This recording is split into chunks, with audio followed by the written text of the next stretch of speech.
Hey, Coach, Matt Rule said on Saturday he liked what Emmett Johnson was doing in practice, but he said the room overall still needed to take some steps. How do you interpret that, and how do you see your room right now? Yeah, I think from last year to this year, where you had a room of mostly older guys. We got room for more kind of younger guys. And Emmett's going into his really second year as a player.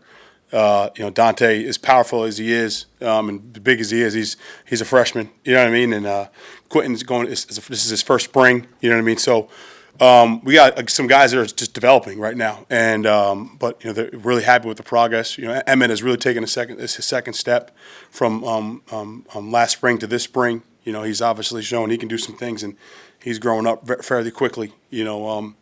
Obviously Ramir and Gabe have been limited, just kind of recovering still, and Ramir's pretty much he's pretty good, but just getting him some work. You know what I mean? And he's kind of being monitored by coach a little bit here, but he's really grown mentally. If you watch him this offseason in our workouts, the biggest thing I noticed about Ramir is his mental focus and his determination. That's the two things that jumped out for me with Ramir. He's determined to make a statement and with his career and for this team. You know what I mean? He's had some adversity here as a player. He knows as a staff, Coach Rule and the offensive staff, myself, we believe in him, and so I think he appreciates that. And he's really coming into his own here as a leader and as a contributor for his role and what it's going to be. How important is it from now until August that you establish and figure out who the number one running back is to kind of have a guy you can lean on in the key situations this season? Well, I'll tell you what, if you were to ask me that 2 years ago, I probably would have told you it's extremely important. But going through what we went through last year, you know what I mean? That was the first ever I came into the office and you lose your 1 and 2 on the same day. You know what I mean? So I would tell you from an experience of last season, I think the more depth, the better. You know what I mean? And honestly, the chips will fall where they're going to fall. I talked to Emmett last year in August, and we had a lot of one-on-one talks about where he's at and with his progression and development. And I remember just like yesterday, his first play was double-A mug against double-A mug pressure, and he steps up against Michigan and makes a great play on third down. You know what I mean? His first snap as a young player against Michigan, he came off to the side. I told you, be ready when you're ready, and he was ready. So I take that message with Emmett, with the other guys. You know what I mean? And don't worry about when the time comes or when your moment comes to be listed as the starter, but you need to be ready. You know what I mean? And the one thing I think positive about this group is we have some depth, and we have some guys that can do different things, and that's really important, as I've just learned from last season. How have you seen, I know Gabe can't be out there, but how have you seen him contribute in other ways? Really vocally right now during spring practice, especially with the younger guys, getting after those guys, just kind of showing them how we work and what's appropriate work as far as effort and what's not appropriate, you know what I mean? And it's really like a second voice. And Gabe kind of went through that process with me last year, getting after him and really being intense with him and knowing it's from a place of development and place of care. Now he's kind of doing that with some of those guys. And hey, listen, Coach got on me last year, so you ain't the only one. You know what I mean? And so he's been really stepping up as a leader in that room to the younger guys. And every single day, Gabe's talking about I'll be back. So he's working his tail off to get healthy, and I'm fully confident he'll be ready to play for us. What's the bigger challenge with Quentin and Dante as younger guys in the system? Is it the running part of it or the pass protection?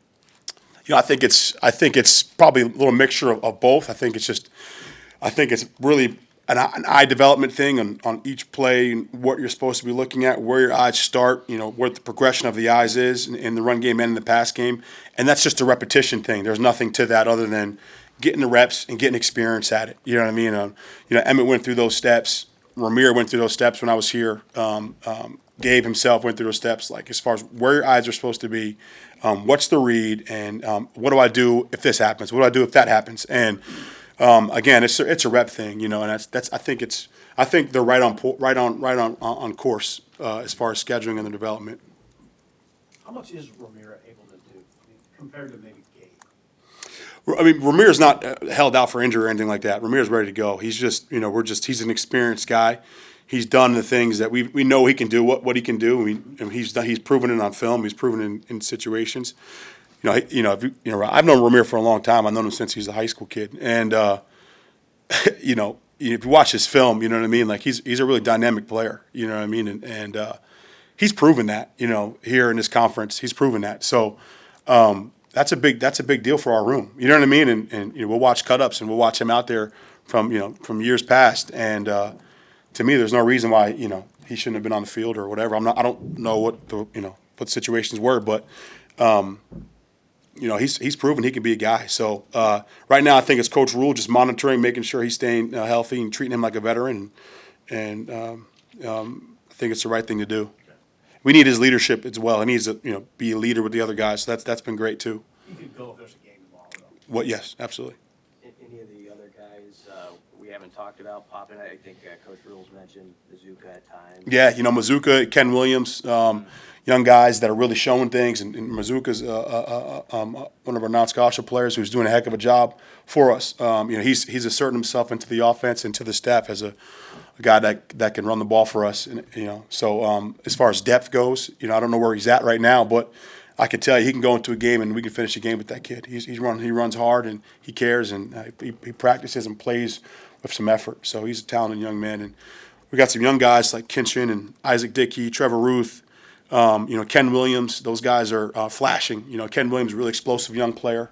So we got some young non-scholarship players and some fullbacks that are really showing some value here. I was going to ask you, who are the main fullback options right now? And how did it hurt when he got injured last year? Yeah, it was a tough deal. Yeah. JB was playing some fullback last year, and with Barrett, you know what I mean. And Barrett showed some really good things for us. That was kind of a new thing for us as a staff, not as for us, but for Nebraska, playing with that fullback again. And Barrett came in and stepped in that role. He made some key blocks. Just off the top of my head, I remember again, him and AG out there running some outside zone stuff, and Barrett's out there lead blocking. You know what I mean? And it's a pretty picture, and he's a very smart, intelligent player, Barrett, and a tough kid. So he's doing some tight end and fullback stuff, and he's showing he's versatile. His football IQ helps. You know what I mean? Because you could put him in multiple positions, and he can help you in pass protection. He can do a lot of things. So. How does the evolution of the offense impact the guys that you have and what their skill sets are, and how that could then, lead to their reps? I mean, if depending on who your quarterback is, maybe you don't run as much option this year.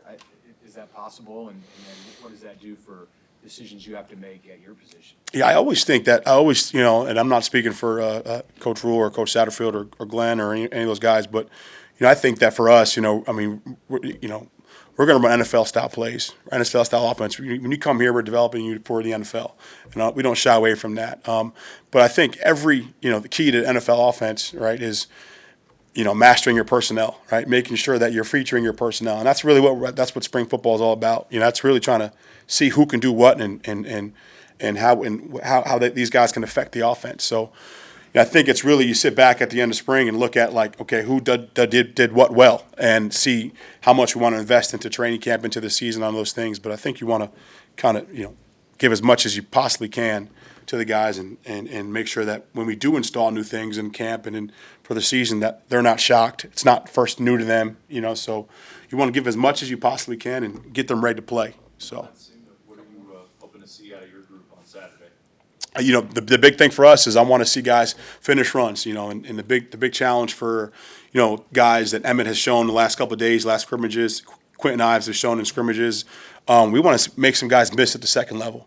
I think, if we can make guys miss at the second level and create some more explosive runs, we'll put some guys away. And that's, I think we ran the ball well as a group, and the big challenge for us is to take the next step, not just be good enough, but now let's take the next step in the run game, and let's really dominate. That's what we're looking for on Saturday. I'm me as a coach, and that's as an offense. And that's the standard from Coach Sad and Coach Rule all the way down. Our running backs got to set the tone and run with a certain violent demeanor and create explosive plays. That's why we recruit you, and that's why that's what we're going to teach them and develop them to do.